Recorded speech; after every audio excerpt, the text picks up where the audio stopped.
irrational optimism that goes into this, and people just they don't want to think the negative. They don't want to think about the negative consequences and possibly some of the hardships that they're going to have to endure. It's that survivalist mentality, and so it's if we acknowledge it, we have to start making drastic changes in the way that we're living our life. Otherwise, we're being irresponsible. So it's just much easier to kind of self-deceive and tell us, no, everything's good. And that's a lot of what's going on. Not to mention, we're coming into an election cycle here in November. And so what's going to happen is, I think between now and November, we're going to have pretty good environment because the government, the media, a lot of these organizations are going to do things that they need to do to make you feel optimistic, because that's just the way that these cycles go. Hey, what's going on, cash flow hackers? It's Chris with Life 180, and today we're going to be talking about the recession that is just around the corner, what you need to do about it, what's really going on in the world, what are some of the things that you need to be looking at, how do you prepare for it,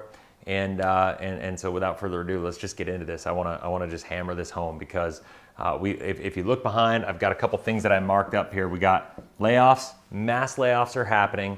I just did a video the other day, and I talked a lot about the fact that, like, look around, look what's going on. There's mass layoffs happening all over the place at all sorts of companies, major organizations across all sectors, technology sectors, financial sectors, real estate sectors.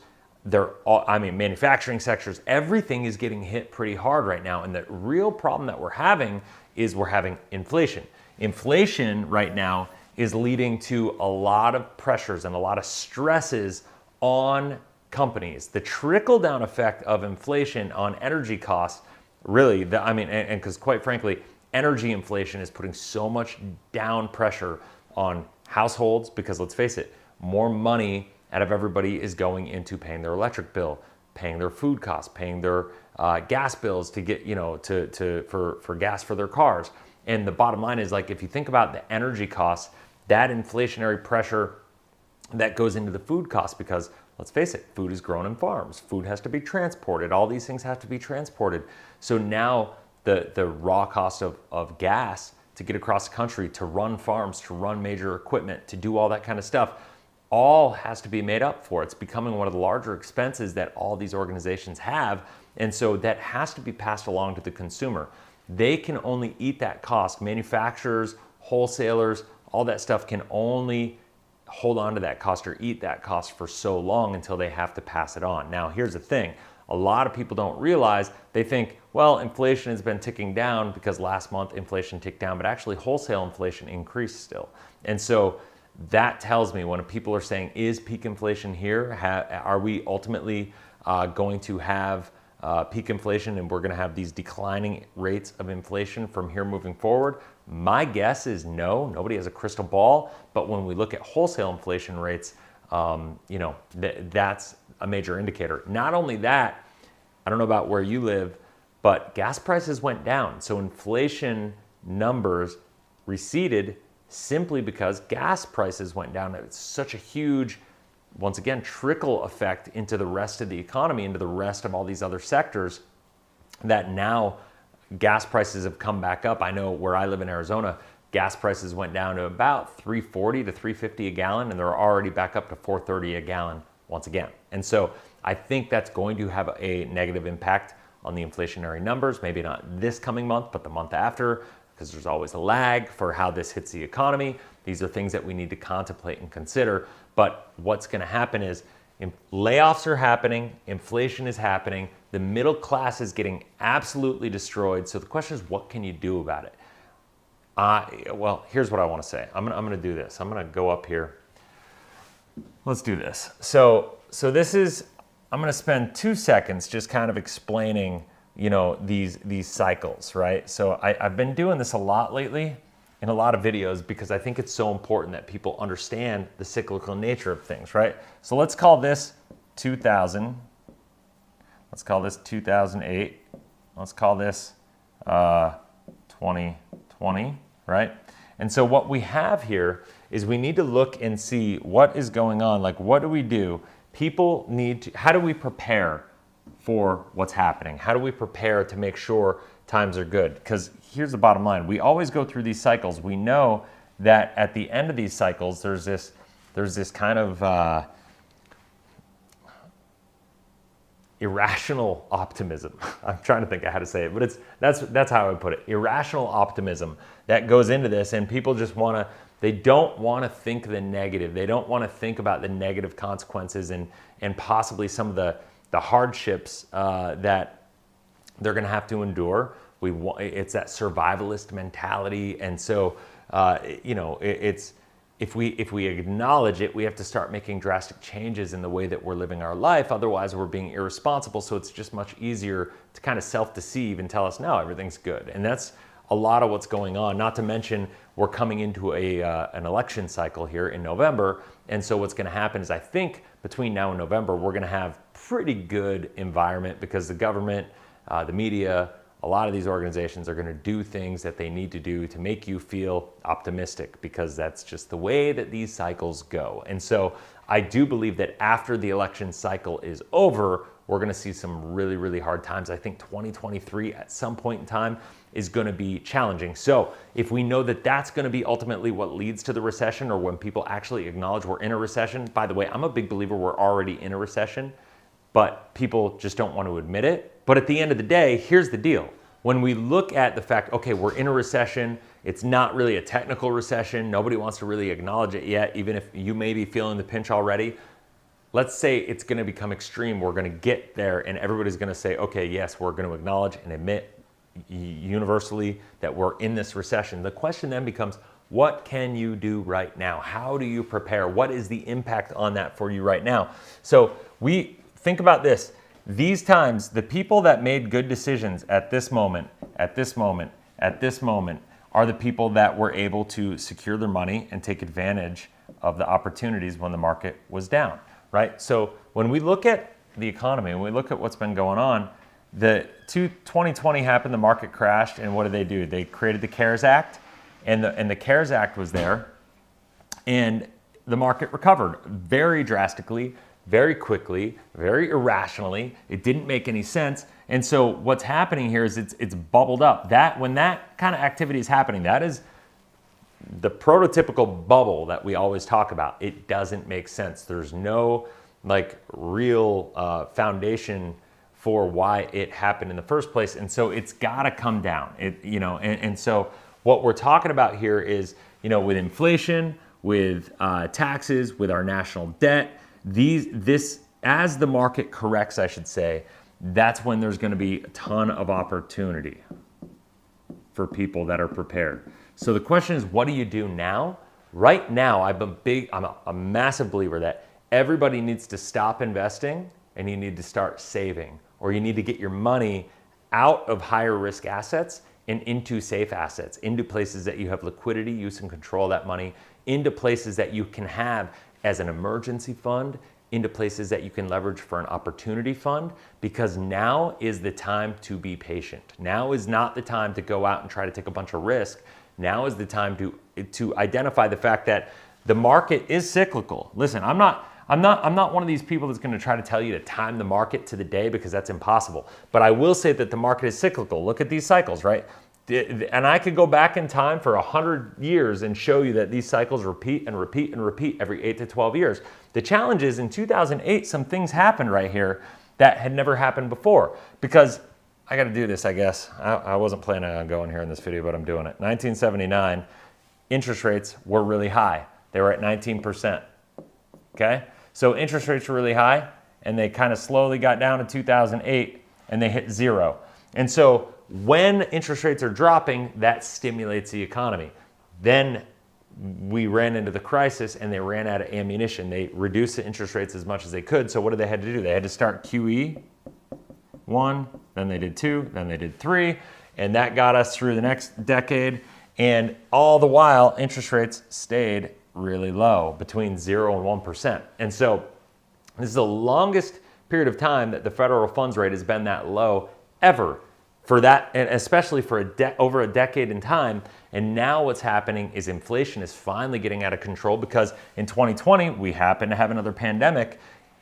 And what the government had to do in response to that is do the CARES Act. And not only did they print another $4 trillion, right?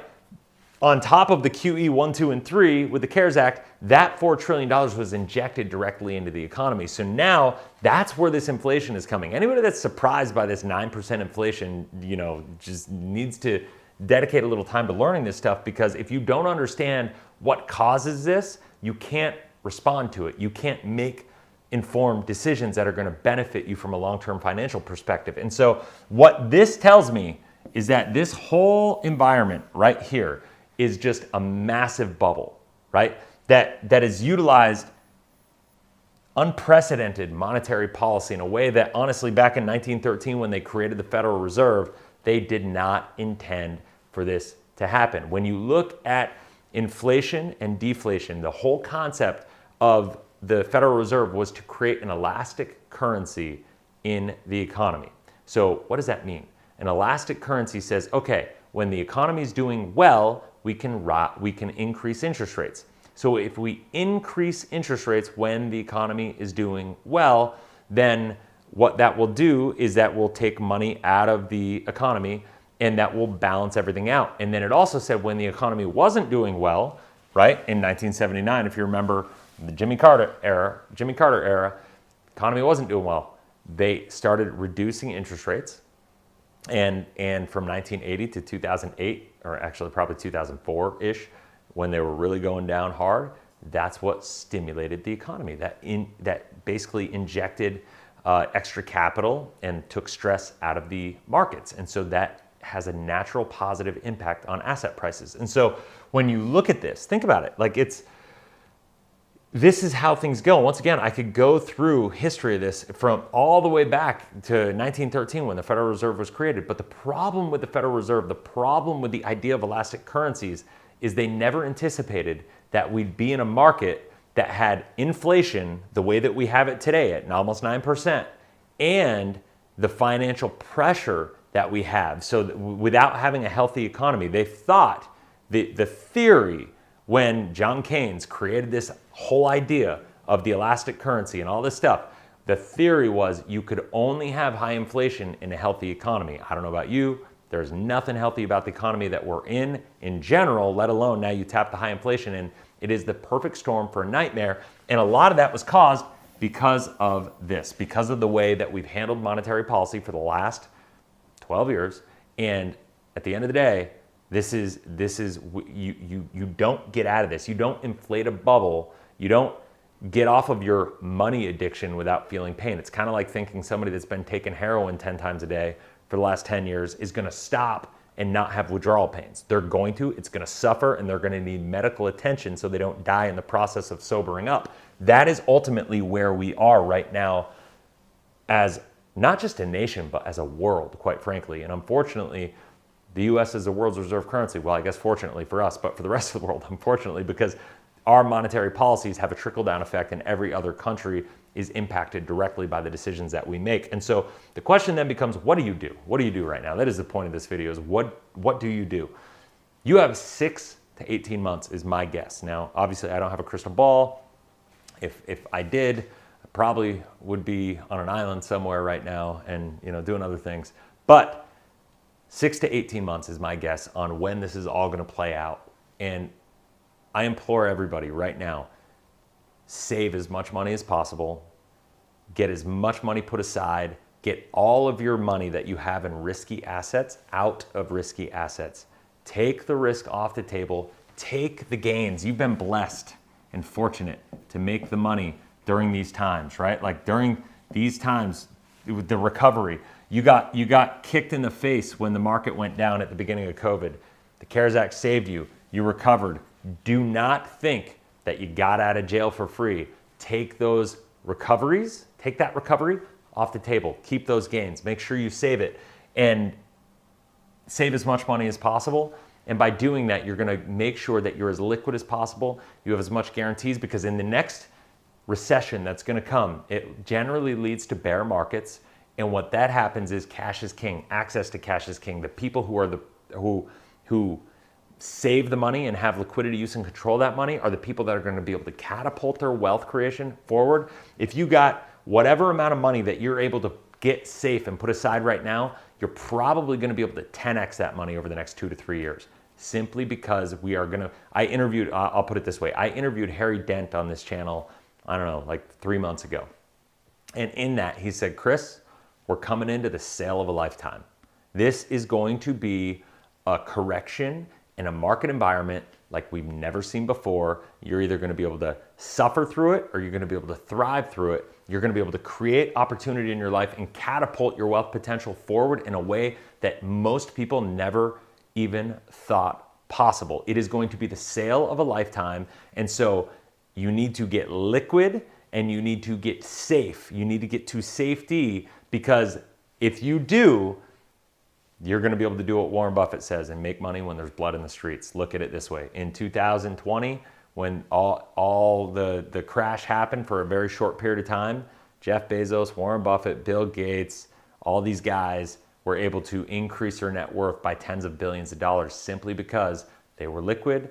They do exactly what we're talking about. They have a financial structure and a setup and a design that allows them to take advantage of opportunity when the rest of the people are struggling. And when we know 95% of the people are doing this improperly, if you set yourself up for what I'm talking about, you're going to be able to take advantage of opportunities that only about 5% of the people in this world are able to do. So if you have any questions, go ahead and comment in the comment section below. I'll do my best to engage with every single comment I can. Email Chris@Life180 if you need any specific help with anything. I can connect you with somebody on my team that can guide you along the way. And as always, if you haven't already, please subscribe, hit the bell, that way you're notified every time I launch a new video. I'm doing these videos all the time. I launch at least a video a day here. Go check me out on TikTok and Instagram @RealChrisKirkpatrick. And until next video, have a blessed, inspirational day. We'll talk soon.